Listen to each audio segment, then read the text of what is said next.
Hello guys and welcome back my YouTube channel AR educational hub. तो friends, इस video में मैं बात करने वाला हूं उन प्राइवेट कैंडिडेट वालों से और वो उन कंपार्ट वाले स्टूडेंट से। और मैं कहना चाहता हूं कि देखिए, इस साल सीबीएसई की जो भी रिजल्ट आई है, आपको ही पता है सीबीएसई की जो रिजल्ट आई है, इस बार जो मार्क्स है आप समझ सकते हो 95% बच्चे पास किए हैं। 99% बच्चे पास किए हैं, आप समझ सकते हो।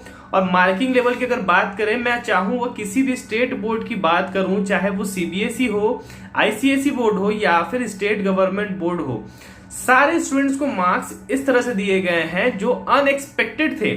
अब उससे क्या हुआ है कि जितने भी कॉलेजेस हैं उसमें सीट तो कम है, बट जितने भी बच्चे फॉर्म भर रहे हैं अब सभी कोई दावेदार हैं। जैसा कि मैं आपको बता दूं, अगर जैसे कि डीयू जो 70,000 स्टूडेंट्स कवर कर सकता है, अब उसमें एप्लीकेशन अगर 1 लाख ऊपर चला जाए तो आप बताओ उसकी क्या स्थिति होगी।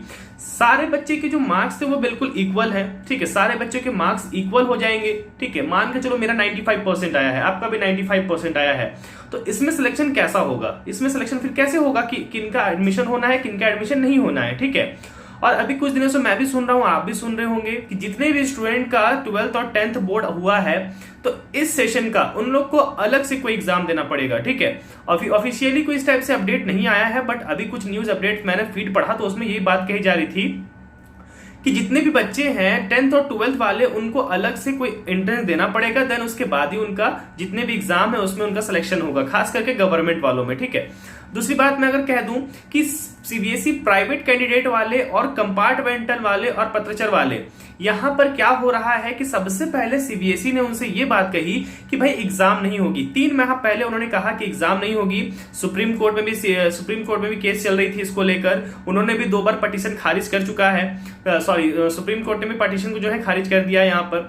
और यहाँ पर सबसे बड़ी बात मैं कहूं कि सबसे पहले जब सीबीएसई 10th 12th जब ये कैंसिल हो सकता है, तो आखिर जो प्राइवेट कैंडिडेट वाले हैं और कंपार्ट वाले हैं उनका आखिर एग्जाम कैंसिल क्यों नहीं हो रहा है?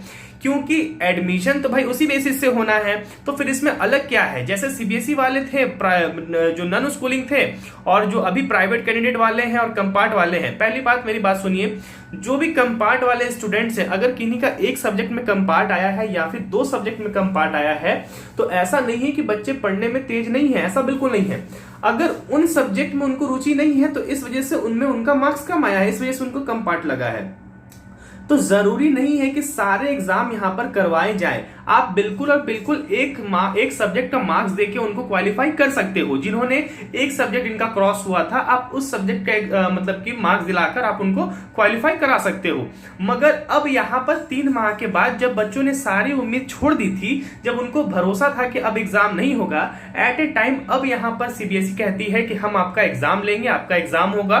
तो भाई जब उनका एग्जाम होगा, बच्चे एग्जाम देंगे, फिर रिजल्ट निकलेगा, तो बाकी ऐसे बहुत सारे कॉलेजेस हैं। आप मेरी बात सुनिए, डीयू में अभी लगभग 70 से 75 हजार यहाँ पर पहले से एप्लीकेशन फिल हो चुके हैं, उसके बाद ये एग्जाम फिल होंगे। तो एडमिशन तो जिन्होंने पहले करवाया है उनको एडमिशन मिलने का है, तो जो बीच के जो बचे रह जाएंगे, भाई सीटें जितनी रहेंगी आपको तो उतना ही ना मिलेगा। मानकर चलो किसी कॉलेज में 50,000 सीट्स है, 50,000 सीट से ऊपर फुल हो चुके हैं, मुझे टाइम मिला, मैं 1 महीने बाद उस सीट को फुल कर रहा हूं, तो भाई जब तक वो फुल हो चुका है ना, फिर मुझे तो वहां एडमिशन मिलेगा नहीं।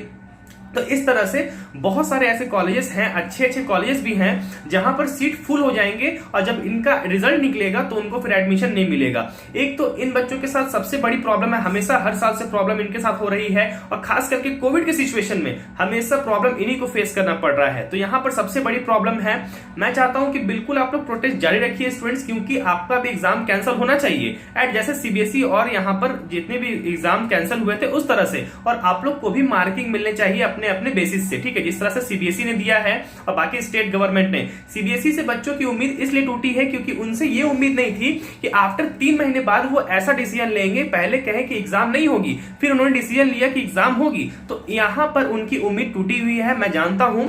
तो बिल्कुल आप लोग स्टूडेंट, जितने भी स्टूडेंट से प्लीज आप लोग अपना अपना राय बिल्कुल दीजिए। इंस्टाग्राम अकाउंट है मेरा AR एजुकेशनल हब का, आप वहां पर मुझे मैसेज कर सकते हो, जितनी भी डिटेल है आप वहां पूछ सकते हो, प्लस यहाँ पे कमेंट भी कर सकते हो, ठीक है।